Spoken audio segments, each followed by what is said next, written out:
Hello everyone, कैसे हैं आप लोग। हरियाणा टीचर एलिजिबिलिटी टेस्ट जिसके रिगार्डिंग आज हम पीआरटी, टीजीटी और पीजीटी के बाल विकास के सिलेबस के बारे में डिस्कस करेंगे। हम जानेंगे कि हमारे सीडीपी का वो कौन कौन से मोस्ट इम्पॉर्टेंट टॉपिक हैं जिसको हम कम समय में कवर अप करके एस्टेट को क्वालिफाई कर सकते हैं। इसके लिए हमको एक प्लान तैयार करना पड़ेगा, एक स्ट्रेटजी तैयार करनी पड़ेगी, क्योंकि आपका जो एग्ज़ाम है स्टेट का वो आपका एग्ज़ाम निर्धारित हो चुका है, यानी आपका 7 और 8 दिसंबर को एग्ज़ाम होना तय है। इसके वजह से आपके पास कम समय में ज़्यादा से ज़्यादा हमको यूटिलाइज करना है। चलिए आज हम जानेंगे सिलेबस के बारे में सीडीपी का, जिसमें कि आपको क्या क्या पढ़ना है। आपके पीआरटी, टीजीटी और पीजीटी के सिलेबस को 2 पार्ट में बांटा गया है। एक पार्ट 1 है और एक आपका पार्ट 2 है, जिसको मैंने कंसाइज करके एक जो आपके मोस्ट इम्पॉर्टेंट टॉपिक्स हैं उसको मैंने किया हुआ है। तो चलिए उसके बारे में हम लोग डिस्कस करते हैं। सबसे पहले आपको जानना है concept of development and growth, यानी कि हमारे विकास और वृद्धि में के उसके संपर्क के बारे जानना है, उसके जो कंसेप्ट हैं उसके बारे में जानना होगा, उसके डिफरेंसेस के बारे में जानना होगा। तो ये आपका देखिए एक एक जो टॉपिक है वहाँ से आपको एक एक क्वेश्चन आना तय है। तो यानी कि 1 नंबर आपका यहाँ से आना तय होगा जो आपका डेवलपमेंट और ग्रोथ के बारे में चीज़ों को पूछेगा। स्टेजेज ऑफ डेवलपमेंट, जिसमें हम लोग यहाँ पे जानेंगे प्रीनेटल स्टेज, आपका इन्फेंसी हो गया, आपका चाइल्डहुड हो गया, बाल्यावस्था हो गया और एडोलेसेंस हो गया। देखिए जो हमारा सीटेट का जो सिलेबस होता है उसमें हमारा इन्फेंसी से स्टार्ट करता है, यानी कि शैशवावस्था से स्टार्ट करता है आपका, और आपका एडोलेसेंस यानी किशोरावस्था तक पूछता है। लेकिन जो आपका एस्टेट का एग्ज़ाम होता है तो एस्टेट के एग्ज़ाम में आपको देखने को मिलेगा क्या चीज़, तो आपको देखने को मिलता है एस्टेट के एग्ज़ाम में मोस्ट इम्पॉर्टेंट जो आपका टॉपिक होता है वो होता है आपका प्रीनेटल स्टेज। प्रीनेटल स्टेज में भी जो आपके स्टेजेज हैं, जैसे चाहे वो आपका एक्टोडर्म हो, इंडोडर्म हो, चाहे मेसोडर्म हो, उससे भी क्वेश्चन जो है आपको करता है। तो इसलिए आपको जो हमारा प्रीनेटल स्टेज है उसको भी हम लोग डिटेल में समझेंगे। प्रिंसिपल ऑफ डेवलपमेंट, यानी कि हमारे डेवलपमेंट के कौन कौन से सिद्धांत हैं उसको हम लोग जानेंगे, जिसमें आपका स्पायरल होता है, कंटिन्यूअस होता है, आपका हेरिडिटी और इन्वायरमेंट का क्या उसमें आपका इम्पॉर्टेंस है। तो जितने भी आपके प्रिंसिपल हैं डेवलपमेंट के उसको भी आपको जानना है। यहाँ से भी आपको 1 नंबर का क्वेश्चन आपको आना तय है। हेरिडिटी क्या होती है और इन्वायरमेंट क्या होता है। हेरिडिटी हमारी आनुवंशिकता होती है जो हमारे पेरेंटल या मैटरल यानी कि माता या पिता के जो हमारे जीन हैं उनसे जो है प्राप्त होती है बच्चों में। तो ये आनुवंशिकता है। और इन्वायरमेंट है, इन्वायरमेंट का क्या रोल होता है बच्चे का विकास में, वातावरण का क्या भूमिका होती है, इसके बारे में हम लोग जानेंगे। इनके डिफरेंसेस के बारे में जानेंगे, इनके जो अंतर है, इनके जो क्या कंसेप्ट हैं इसके बारे में हम लोग डिटेल में चर्चा करेंगे। एक और टॉपिक मैंने यहाँ पे ऐडअप किया है जो आपके सिलेबस में है नहीं, लेकिन मैंने ऐडअप किया है मैच्योरिटी। मैच्योरिटी भी हाईली क्या है आपका, तो हेरिडिटी से रिलेटेड होती है। तो मैच्योरिटी को जानेंगे, परिपक्वता क्या होती है और ये किस तरीके से जो है बच्चे के विकास में आपका मुख्य भूमिका निभाती है, इसके बारे में भी हमको जानना है। नेक्स्ट हमको जानना है सोशलाइजेशन, यानी कि समाजीकरण। समाजीकरण में जो है बच्चे का जो हमारा इसमें प्राथमिक और आपके सेकेंडरी जो बच्चे के सोशलाइजेशन है इसके बारे में हमको जो है अच्छे से जानना है, जिससे कि आपका 1 नंबर भी जो है स्किप ना हो। नेक्स्ट हम लोग को जानना है जेंडर। जेंडर देखिए मोस्ट इंपॉर्टेंट होता है। यहीं पे हमको जानना है जेंडर बायस क्या होता है, जेंडर डिस्क्रिमिनेशन क्या होती है और जेंडर स्टेरियोटाइप यानी कि रूढ़िबद्धता क्या होता है। तो जेंडर और एक और आपके टॉपिक आ जाते हैं जेंडर इक्वालिटी, यानी कि जेंडर का जो हमारा जो है समानता होता है। देखिए एक चीज़ आपको जान के यहाँ पे तय होगा कि जो हमारा जेंडर होता है ये हमारा सोशली कंस्ट्रक्टेड है, यानी कि समाज के द्वारा जो है बनाया गया है जेंडर।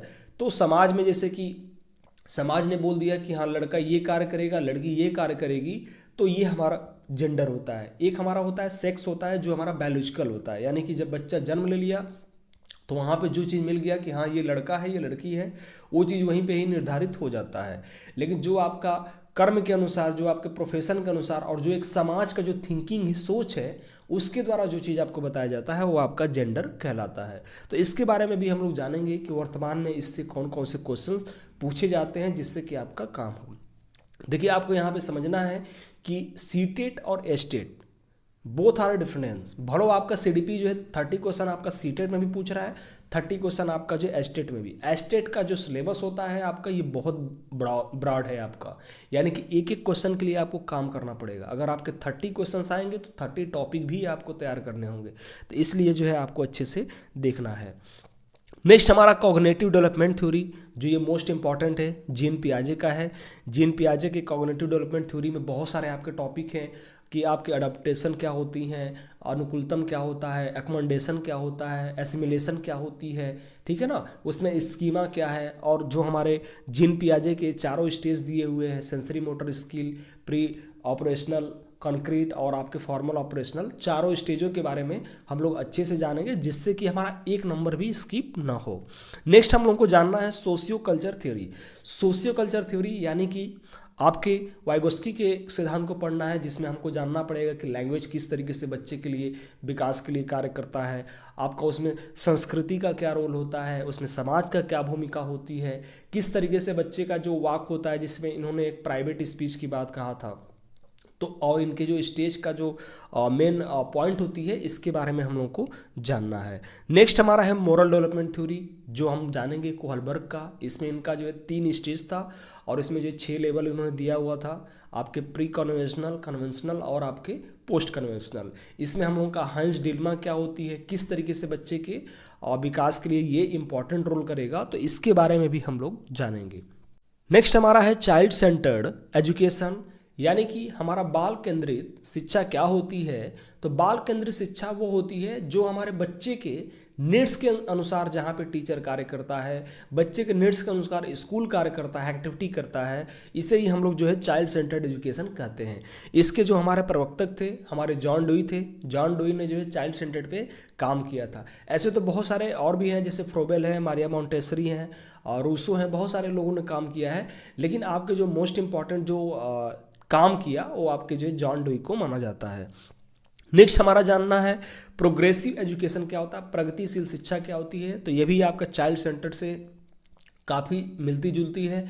इसको भी जो है जॉन डुई ने ही बताया था इसको, कि प्रोग्रेसिव एजुकेशन जो है बच्चे के जो हमारे विकास है उसमें काफ़ी जो है भूमिका निभाती है। इसके बारे में हम लोगों को अच्छे से जानना है। नेक्स्ट हमें जानना है कि इंटेलिजेंस यानी कि बुद्धि क्या होती है।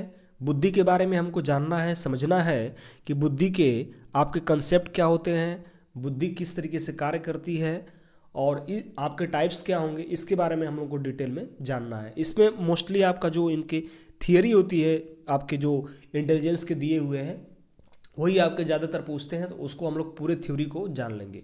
एक आपका मोस्ट इंपॉर्टेंट थ्योरी आती है मल्टी इंटेलिजेंस थ्योरी, जो हार्वर्ड गार्डनर ने दिया हुआ था, जिसमें उन्होंने जो है 8 प्रकार के बुद्धि के बारे में बताया था। तो इसके बारे में हम लोग जान जाएंगे, क्योंकि ये एक क्वेश्चन जो है आपको देखने को मिलेगा ही मिलेगा। नेक्स्ट आते हैं हमारा लैंग्वेज एंड थॉट, यानी कि भाषा और विचार क्या होती है, इसके बारे में हम लोग जानेंगे। किस तरीके से वाइगोस्की और पियाजे का लैंग्वेज और थॉट के बारे में विचार था, उसके बारे में हम लोग को समझना है। नेक्स्ट है हमारा इंडिविजुअल डिफरेंसेज, यानी कि व्यक्तिगत भिन्नता क्या होती है, इस किस आधार पे जो है बच्चों को व्यक्ति भिन्नता कराया जाता है, और कैसे टीचर जो है एक पॉजिटिव तरीके से जो है इंडिविजुअल डिफरेंसेस करके बच्चे के जो हमारे शैक्षणिक चीज़ें हैं उसको बेहतर बना सकें, इसके बारे में भी हम लोग समझेंगे। असेसमेंट ऑफ लर्निंग क्या होती है, असेसमेंट फॉर लर्निंग क्या होता है, और असेसमेंट एज लर्निंग क्या होती है, इसके बारे में भी हमको जानना है। ये हमारा एक टूल्स है आकलन करने का, बच्चे का मूल्यांकन करने का, इसके बारे में भी हम लोग जानेंगे। असेसमेंट के 2 टाइप्स होते हैं, एक हमारा फॉर्मेटिव होता है, एक हमारा समेटिव होता है। यानी एक हमारा रचनात्मक आकलन होती है और दूसरा हमारा जो है योगात्मक आकलन होती है। जो हमारा फॉर्मेटिव असेसमेंट होता है ये हमारा ड्यूरिंग द स्टडी होता है, यानी ड्यूरिंग द क्लास होता है। जब बच्चे जो है क्लास में पढ़ाई कर रहे होते हैं तो उस दौरान जो है आपका फॉर्मेटिव असेसमेंट होता है। यानी जब बच्चे को कोई प्रॉब्लम होती है किसी टॉपिक में, तो टीचर क्या करते हैं, बच्चे का डायग्नोसिस करते हैं। डायग्नोसिस क्या होती है, तो डायग्नोसिस में बच्चे का जो समस्या है उसका पता लगाया जाता है, और जब मुझे समस्या मिल जाती है तो मैं उनका बच्चों को रेमेडियल टीचिंग देता हूँ। जो हमारा फॉर्मेटिव असेसमेंट होता है ये जो है हर एक बच्चे का जो है डिफरेंट हो सकता है। वहीं आते हैं हम लोग समेटिव असेसमेंट। समेटिव असेसमेंट में क्या होती है, तो इसमें जो है बच्चे का योगात्मक आकलन होता है। ये आपका एंड ऑफ द सेशन होता है, यानी कि जब आपका सेशन खत्म हो जाएगा तो उसका जो एक प्रमाणित करने के लिए कि बच्चों ने कितना चीज़ों को सीखा या नेक्स्ट क्लास में बच्चों को जाने के लिए वहाँ पे आपका समेटिव असेसमेंट किया जाता है। तो ये चीज़ें आपको ध्यान रहे, ये आपको चीज़ें पूछती हैं। नेक्स्ट आपका आएगा कंटिन्यूअस कंप्रिहेंसिव एंड इवेल्युएशन, यानी कि CCE क्या है, इसके बारे में हम लोग जानेंगे। ये हमारी एक नई पद्धति है किसका, मूल्यांकन का, जो हमारा कंटिन्यूअस होता है। इसी में आपका जो है फॉर्मेटिव और समेटिव असेसमेंट आएंगे। जो हमारा कंप्रिहेंसिव होता है इसमें आपके दो पार्ट्स आते हैं, एक हमारा होता है करिकुलर एक्टिविटी और एक हमारा होता है को करिकुलर एक्टिविटी। करिकुलर एक्टिविटी यानी कि जो बच्चे का एकेडमिक, जिसमें हमारा टेस्ट हो गया, जो हम बच्चों को अपने सिलेबस पाठ्यक्रम को पढ़ा रहे हैं, वो आपका क्या हो जाएंगे, करिकुलर एक्टिविटी में आ जाते हैं। जो हमारा को करिकुलर एक्टिविटी होता है सह शैक्षिक होता है, इसमें बच्चे का हमारे लाइफ स्किल के जो चीज़ें हैं इसमें बच्चे के चीज़ें को आ जाती हैं। तो इसके बारे में भी हम लोगों को जानना है अच्छे से। नेक्स्ट आते हैं इंक्लूसिव एजुकेशन, यानी समावेशी शिक्षा क्या होती है, इसके बारे में हम लोग डिटेल में जानेंगे। चिल्ड्रन विथ स्पेशल नीड्स, जो बच्चे हैं उनके बारे में भी हमको अच्छे से जानना है, जिसमें आपके विजुअल इम्पेयर्ड बच्चे हो गए, हियरिंग इम्पेयर्ड बच्चे हो गए, तो ऐसे जो बच्चे हैं, मेंटली रिटार्डेड बच्चे हो गए, ऐसे बच्चों को हम लोग को समझना है। लर्निंग डिसेबिलिटी क्या होती है, यानी कि इसमें आपके जो सीखने के जो हमारी डिसेबिलिटी है इसके बारे में आपको जानना है, जिसमें आपकी डिसलेक्सिया क्या है, डिसकैलकुलिया क्या होती है, डिसग्राफिया क्या होती है, अफेजिया क्या होता है, ऐसे जो आपके जो टर्मिनोलॉजी हैं, वर्ड्स हैं, इसके बारे में भी हमको जानना है। लोकोमोटर स्किल जो हमारे आते हैं, डिसेबिलिटी आती हैं, जैसे कि आपके सेरेब्रल पॉलिसी आ गई, ऐसे जो आपके जो इस मोटर जो डिसेबिलिटी है इसके बारे में भी हम लोगों को डिटेल में समझना है। लर्निंग एंड पेडागॉगी, यानी कि हमारी लर्निंग क्या होती है और हमारे पेडागॉगी क्या होती है, शिक्षा शास्त्र क्या होता है, इसके बारे में आपको जानना है। कॉग्निशन क्या है, यानी संवेग क्या होता है, और हमारा इमोशन क्या होता है, इसके इन दोनों कॉन्सेप्ट को हम लोगों को जानना है। मोटिवेशन जो आपका मोस्ट इंपॉर्टेंट है, एक क्वेश्चन आपको आना ही आना है। मोटिवेशन के जो आपके प्रोसेस होते हैं इसको जानना है, और इसके जो है क्या क्या एक्टिविटी हो सकते हैं, क्या क्या इसके मेन इंपॉर्टेंट है थॉट हैं, इसके बारे में हम लोग को जानेंगे। नेक्स्ट हमारा है फैक्टर इन्फ्लुएंसिंग लर्निंग, यानी कि वो कौन कौन से फैक्टर्स हैं जो हमारे सीखने को यानी लर्निंग को प्रभावित करते हैं, जिसमें हमारा स्कूल हो सकता है, टीचर हो सकते हैं, स्टूडेंट हो सकते हैं, और हमारा जो है जो इक्विपमेंट है यानी करिकुलम है उसके बारे में हम लोग को जानना होता है।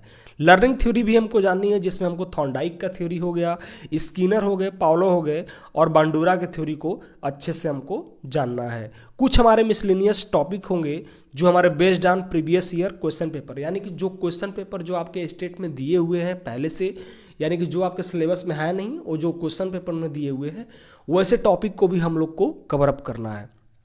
अब आते हैं हम लोग कैसे कवर करेंगे।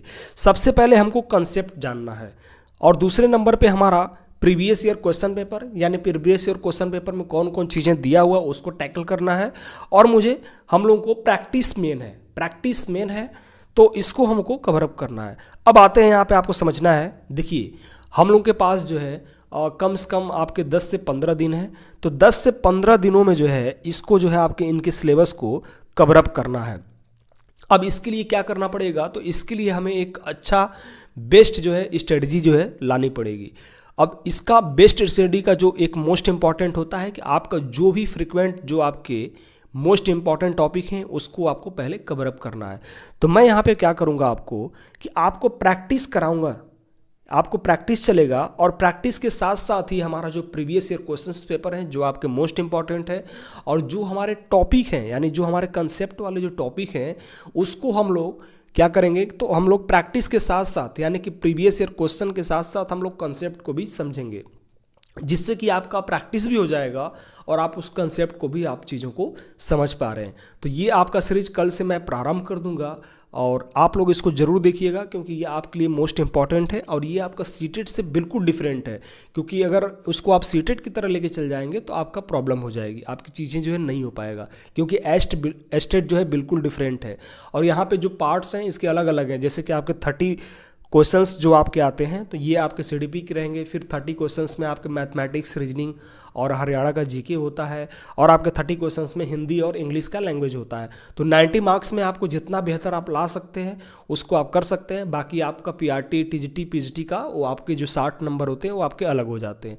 तो इसलिए चीज़ें आपको यहीं पर करना है कि सीडीपी का आपका 30 क्वेश्चन है जिसमें कि आप मैक्सिमम नंबर गेन कर सकें। जहाँ आप इसमें आप मैक्सिमम नंबर गेन करेंगे आपके आगे के लिए रोड मैप अच्छा रहेगा। धन्यवाद।